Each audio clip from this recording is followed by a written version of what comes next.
Thank you to Policy Genius for sponsoring today's video. If you have anyone relying on your income, you need life insurance. It's that simple. Policy Genius makes it easy to get it done and get it done right. Having life insurance gives us peace of mind knowing that if something should happen to either one of us, our loved ones will have a financial cushion to pay for things like their mortgage, education costs, and everyday expenses. Typically, life insurance can get more expensive as you get older. Be smart and lock in a policy sooner rather than later. Getting started is easy. Click the link in the description or head to policygenius.com/redpoppyranch and answer a few questions about yourself. You could save 50% or more on life insurance by comparing quotes with Policy Genius. In minutes, you can work out how much life insurance coverage you need and compare personalized quotes to find your best price. Their licensed experts will help you understand your options and ensure you apply for the right policy. When you're ready to apply, the Policy Genius team will handle the paperwork and scheduling for free. Head to policygenius.com/redpoppyranch to get started right now.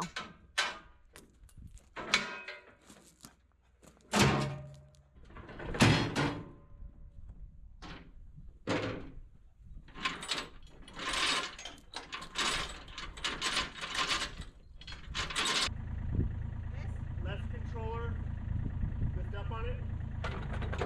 Okay, right controller, stop. Right controller, push forward. That's it, stop. This is just to keep you driving on the subway.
I pulled the forms off the concrete pad, hoping that it would help it dry out over the weekend. It would be ideal if I could give it a couple more days to dry. But again, it's just the pad that's going to be underneath the generator, and I have the excavator this afternoon. So we're going to quickly get this set in place, again, while I have the excavator here. You let me do it? I'll let you move this? Yeah. No, sorry. Nope, this one's me. Let's, We have officially reached that point where the snows will set in, the ground is starting to freeze, and I'm running out of time to get some of these little projects done, like getting the backup generator set in place for the final time. This time of year and this corner of the shop, unfortunately, doesn't get a whole lot of sunlight. The little concrete pad that Rhett and I poured just wouldn't harden up. If we'd had a couple more weeks of good weather, and if I'd been able to leave it alone, the concrete pad would have set up and it would have been fine to use. But under the circumstances, the concrete pad is starting to break up.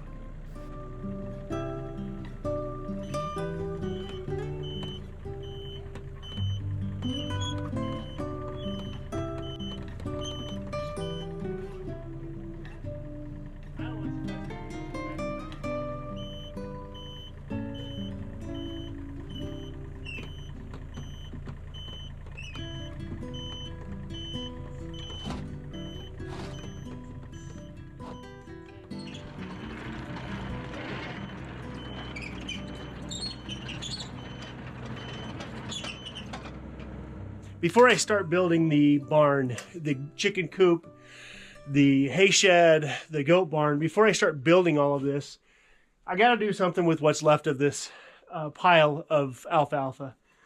The goats worked their way through this in no time flat. It has become a giant compost pile, a very expensive compost pile because of what we had to pay for hay.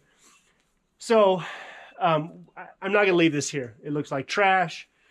It's not good for anything. The goats are still picking through it.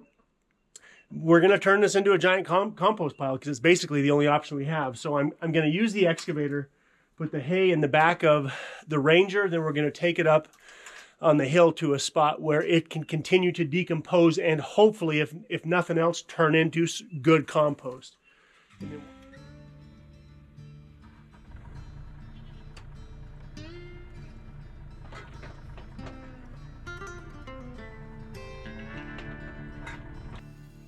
I could make a whole lot of excuses, but the bottom line is we did not have the proper accommodations when we piled the hay up here, and the weak attempt that I made at putting some fencing around the hay to keep the goats out did not work. So now we're trying to make the best of this situation.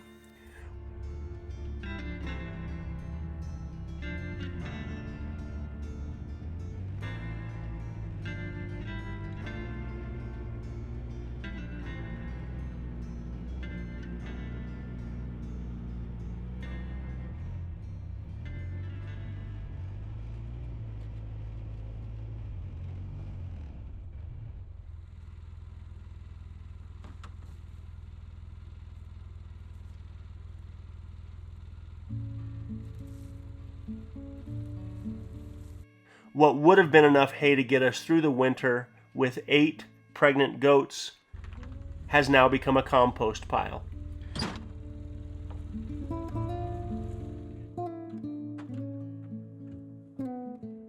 Once the goats go to the bathroom on the hay, naturally they will not eat it.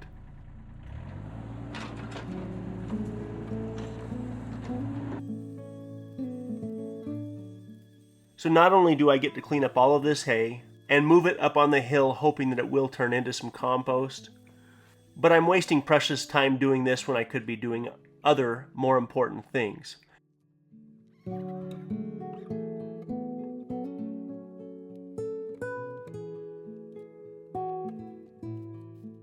But that being said, this needs to be taken care of before I can build the structure that will keep the goats out of the hay from this point on.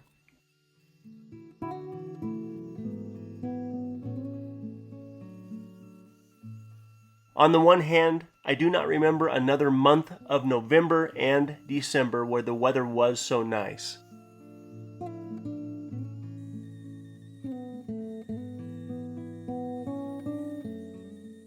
This has allowed me to continue to do the projects that I need to do without fighting the weather too much. But on the other hand, if we don't get the snowpack that will eventually fill up all of the lakes around here, which will eventually provide all of the irrigation for all of the farmers, if we don't get this, we will have bigger and bigger problems.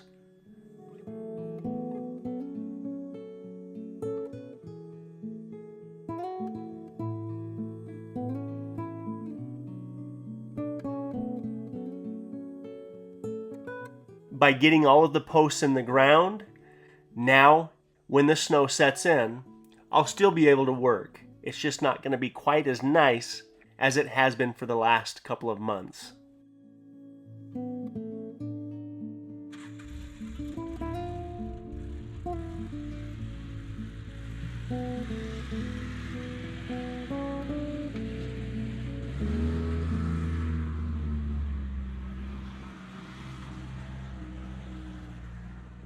When he starts a fire, he likes to use the torch. When I start a fire, I like to use the kids. I keep all the kids' homework, old newspaper clippings, old junk mail. I like to use it the good old-fashioned way and put paper in there and use a match and light it up.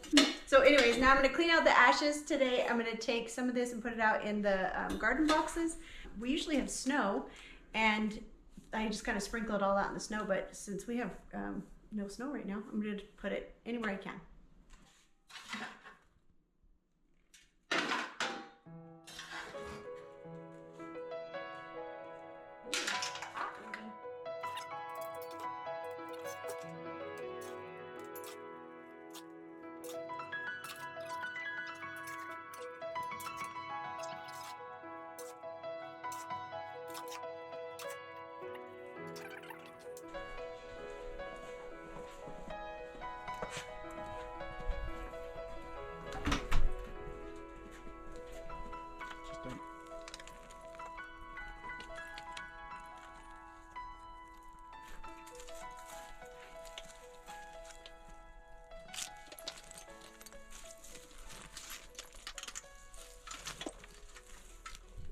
usually when there's snow on the ground, I can come dump all the ashes out in the snow because we don't have to worry about anything catching on fire, but there's no snow. So we just put it all in here. Now I gotta take the magnet and come through and pick up all the nails. Okay, after 3 weeks of fires, this is how many nails were in the fireplace. And as much as I love burning all that old wood that was from the chicken coop and from just the scrap wood that I like to burn, you have to deal with this, all these nails. Okay, someone sent us these fire starters. So usually I shove a whole bunch of paper in there and light it on fire, but we're gonna try these today. So see this? Okay, so set it in the middle. Yeah, you can.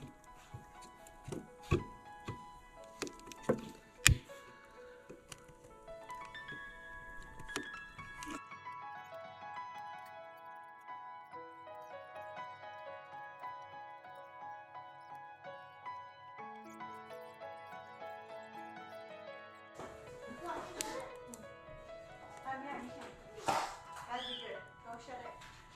Oh, you don't even...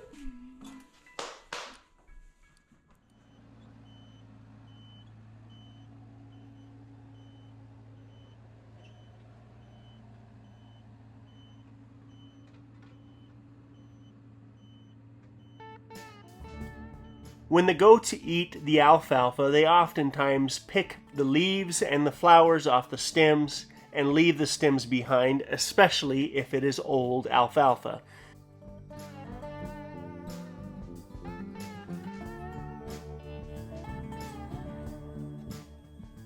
Old alfalfa has a tendency to be more stemmy than leafy.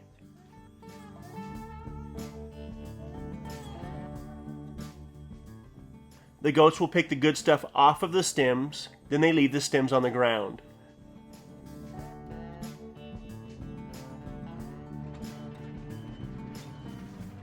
The alfalfa stems then become a bit of a mess.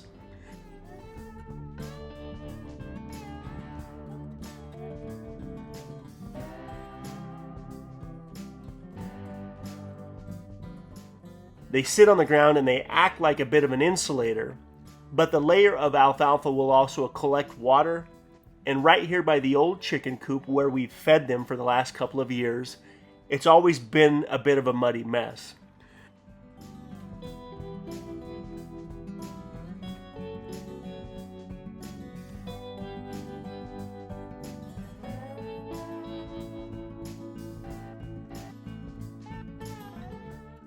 So using the excavator, I'm scraping down past that layer of the alfalfa stems, trying to clean everything up in a way where we can start from scratch and from this point on do our best to control how the animals are fed and minimize how much hay gets wasted in an effort to keep as much hay as we possibly can off the ground.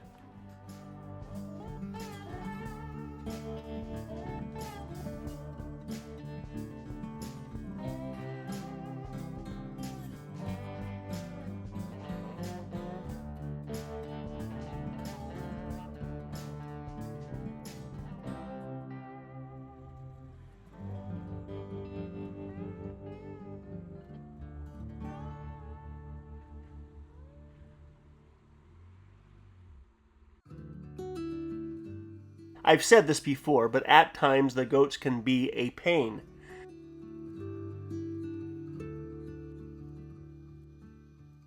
They are curious animals by nature, and they just like to get into things.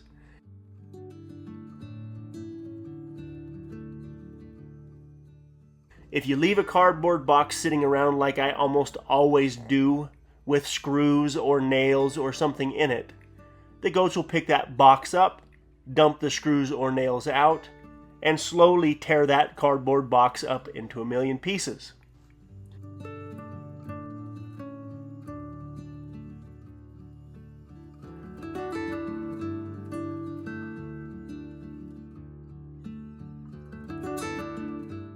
But when we move the goats up on the hill, they're great at dealing with some of the invasive weeds and cleaning up our hillside.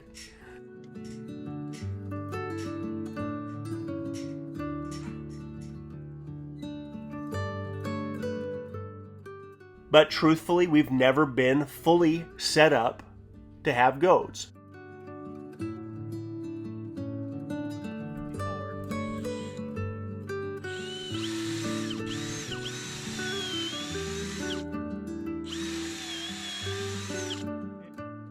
I believe I've told this story before about my dad and the goats we had as a kid.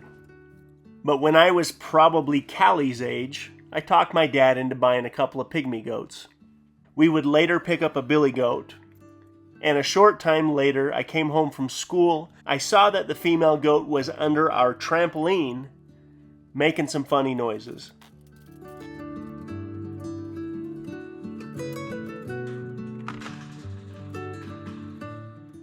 I called my dad out of the high school and I told him that I thought the goat was having a baby, and I asked him what I needed to do.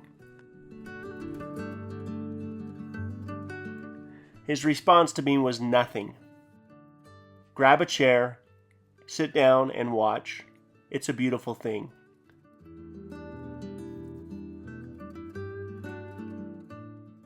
That's what I did.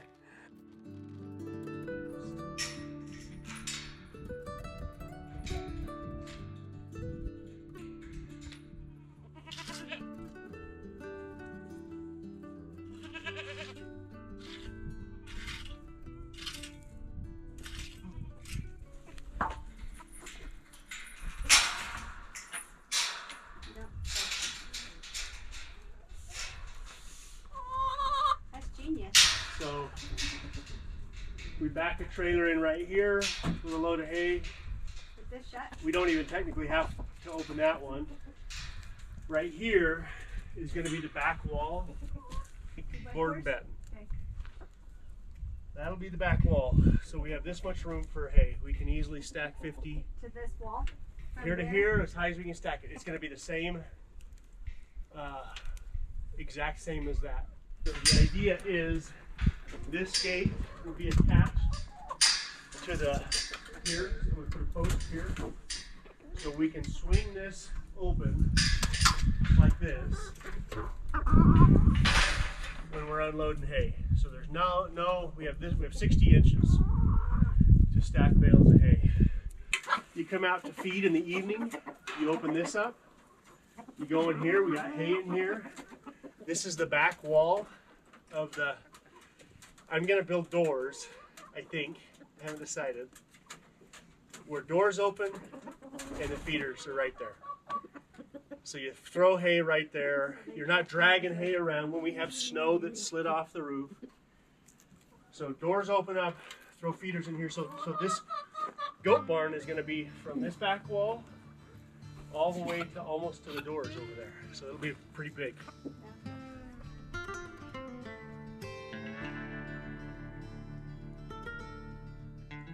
I watched that goat have a little buckling baby, and a few months later, I came home from school again.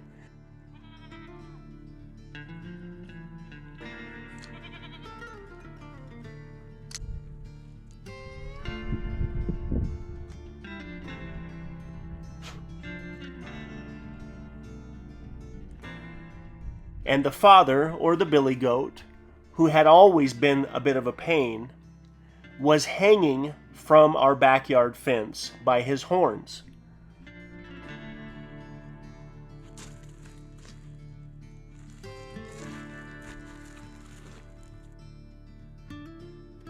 The billy goat was making some strange noises, and I noticed my dad mowing the yard, and I asked him why my goat was hanging from the fence.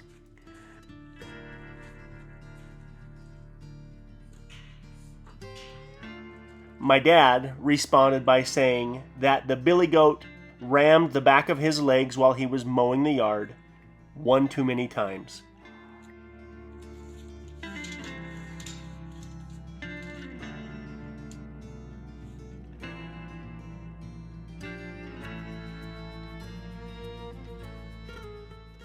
A few short months later, after the 3 goats had eaten the bark off of my dad's favorite apricot tree, my dad said it was time to take them to the auction.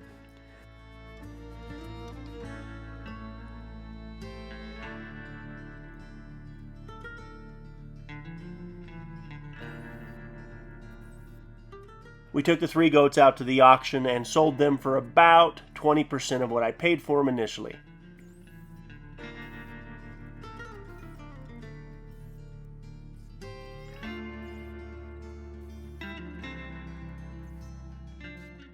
On the way home, my dad made it clear that at our house in town, we were not set up for animals like that.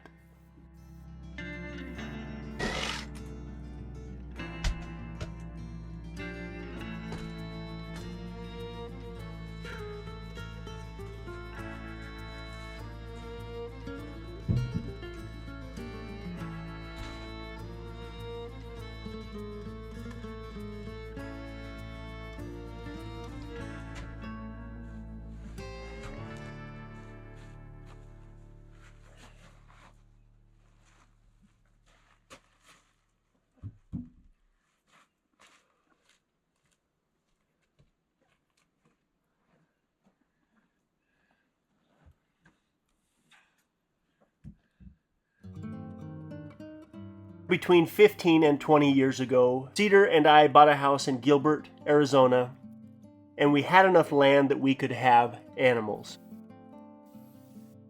Some friends of Cedar's parents gave us a couple of pygmy goats.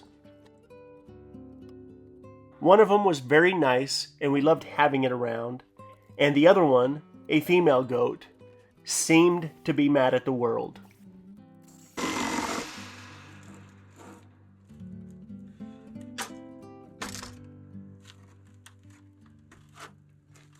When we would go outside to feed the horses, if you turned your back on her, she would often nip at the back of your jeans or your boots or whatever was within her reach.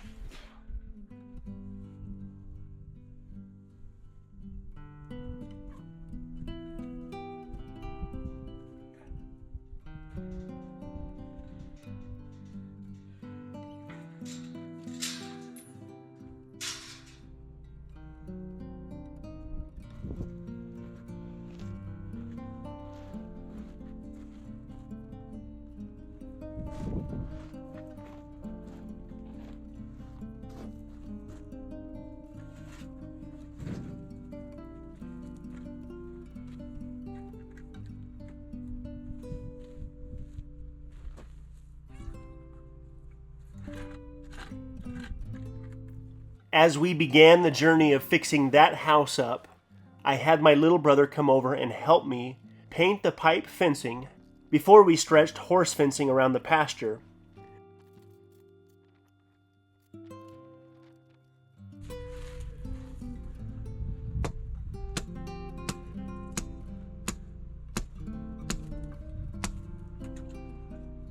He was wearing a car washing mitt while painting all of the piping with an oil-based white paint.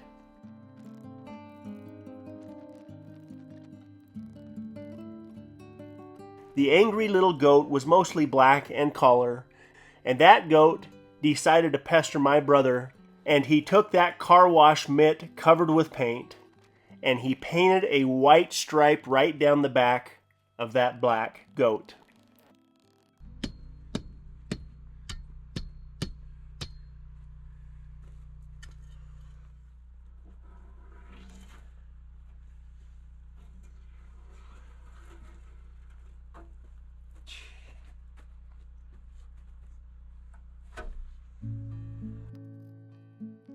If I recall correctly, Sage, Cheyenne, and Rhett, who were all very young at the time, had a bit of a meltdown.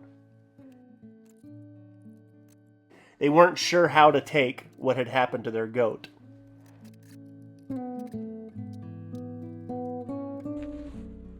Somewhere during that time, we lost a beloved family dog named Barley, a chocolate lab, and in an effort to fill that void in all of our hearts, I went out and picked up a Heeler mix cow dog that I hoped would be my next companion.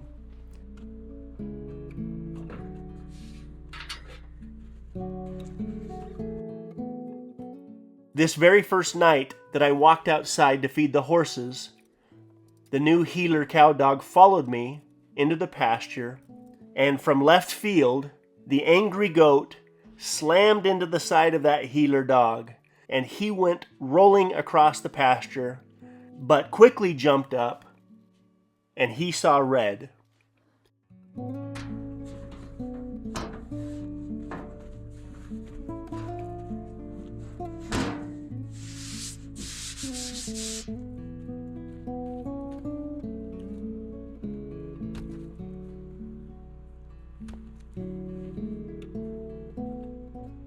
he went after that little black pygmy goat, and I had to intervene and stop him from hurting her. But from that point on, he hated that goat, and he was always looking for an opportunity to get a hold of her.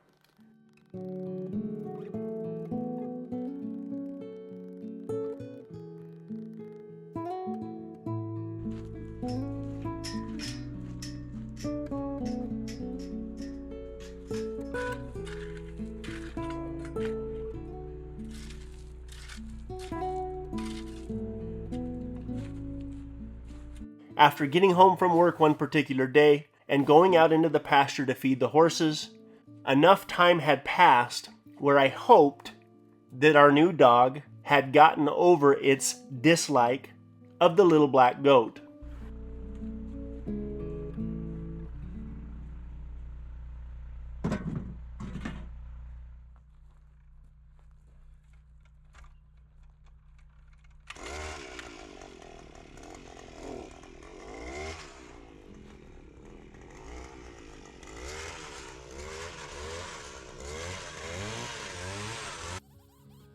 I continued to feed and water the horses when I realized I hadn't heard the goat, or the dog for that matter, and I turned around and discovered that that dog had bitten down on the goat's throat, and he was doing everything he could to end her life.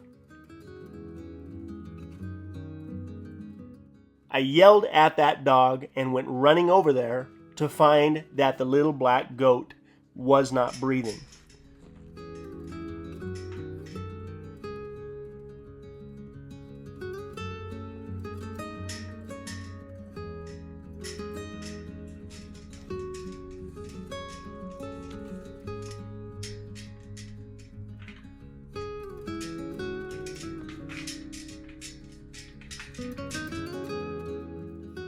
I more or less began to give that little black goat CPR, and somehow she recovered. The little black goat would go on to live another few years, and eventually, one day, she would die of old age.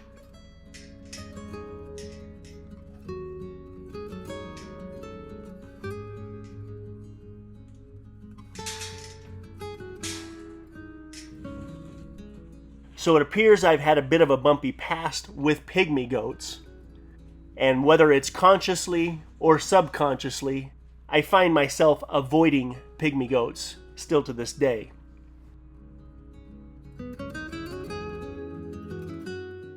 But all of our goats, like pygmy goats, are a dairy breed. And at some point, the plan is to utilize the dairy goats in our everyday life through milk and cheese.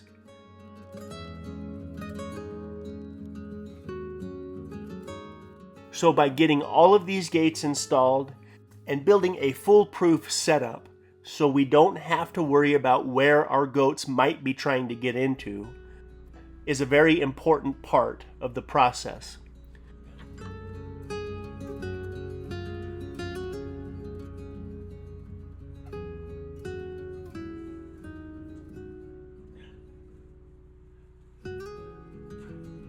On our next upcoming video, we are likely to be battling some weather, but we will continue working on the goat barn, chicken coop, and the other projects we're desperately trying to get done as the good weather comes to a close.